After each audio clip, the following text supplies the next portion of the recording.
একটা ভুল অপ্রাপ্তি যখন হয়ে ওঠে ইতিহাস, তখনই নাকি ধরা দেয় সফলতা। এসব জানলেও মেনে নিতে পারেন কজন?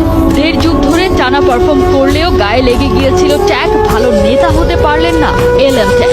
নামের ভারেই নাকি পড়েন অধিনায়কত্বের আর্মব্যান্ড। আর যাই হোক, লিডার ও নয়, খোদ ম্যারাডোনাই তো ভাবছেন এমনটা। যে যাই বলুক, লিওনেল মেসিও তো মানুষ, তারও তো কষ্ট হয়। দিনের পর দিন শুনেও না শোনার ভান করা। সাকসেস টেক্স টাইম, এই মন্ত্রে বিশ্বাস রাখা ছেলেটাও সেদিন তাই ভেঙে চৌচির হয়ে গিয়েছিল। হয়েছিল আপাদমস্তক ক্লান্ত পথচারী। জানিয়ে দিল ইটস ওভার ফর মি। ফুটবলকে বিদায় বলায় নিন্দুকরা বিজয় মিছিল করলেও সেদিন মেসির জন্য রাজপথে নেমে পড়েছিলেন হাজার হাজার আর্জেন্টাইন। সেদিন বুয়েনোস আয়ারেসের ঝড় বৃষ্টিকে উপেক্ষা করে সবাই হাজির মেসি ফেরার আর্তনাদে। সবার একটাই কথা, তোমায় ছাড়া আমাদের চলবে না, কারণ লিও মানেই তো বিশ্বাস। সারা দিয়ে লিও ফিরলেন, তবে ফিরতে পারলেন কি? আবারও একটা বিশ্বকাপ ব্যর্থতা, আরও একটা কোপা আমেরিকা হার। আরও একবার ভেঙে পড়লেন লিওনেল মেসি। ঠিক সে সময় একটা প্রশ্ন পুরোপুরি বদলে দিল লিওকে। বড় পুত্র থিয়াগো জানতে চাইল তার বাবার কাছে, কেন সবার প্রিয় লিও নিজ দেশেই সমালোচনার তীরে হন বিদ্ধ। ব্যাস, বুঝে গেলেন বেশি নুয়ে পড়লে পৃথিবী পিচকে বানিয়ে ফেলে পাদানি। আর তখনই গুড বয় মেসি ভেতরে ভেতরে বদলে যেতে লাগলেন মাফিয়া মেসিতে। মাঠের নেতা লিও মাঠের বাইরেও সবার দিকে তার সমান নজর। সাপোর্টিং স্টাফরা যখন 6 মাস বেতন পান না, তখন লিও তাদের হাতে টাকা তুলে দেন নিজ পকেট থেকে। দলকে ম্যাচ খেলাতে নিয়ে যান নিজ বিমান ভাড়ায়। এমন নেতা হতে পারেন কজন? সেই মেসির হাত ধরে 28 বছর পর কোপা আমেরিকার শিরোপা এলো আর্জেন্টিনার ঘরে।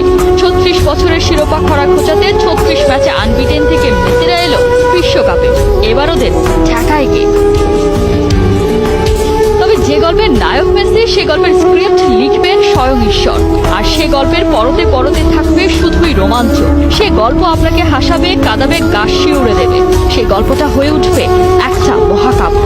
তাই তো বিশ্বকাপ জিততে আসা দলটাকেই কিনা হারিয়ে দিল সৌদি আরব। সবাই বলে উঠল, কোথায় তোমাদের নেতা, কোথায় লিওনেল মেসি?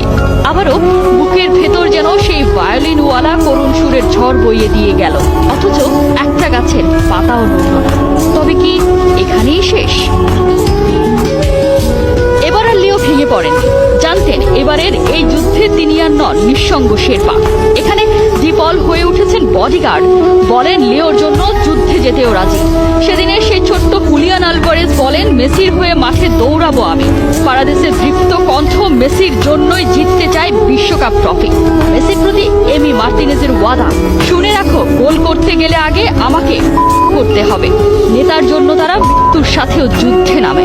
এমন এক একজন সতীর্থ যার, সে আবার হারে নাকি? সে তো নজরুলের সাথে কণ্ঠ মিলিয়ে বলে, আমি দাবানল দাহ, দাহ করিব বিশ্ব।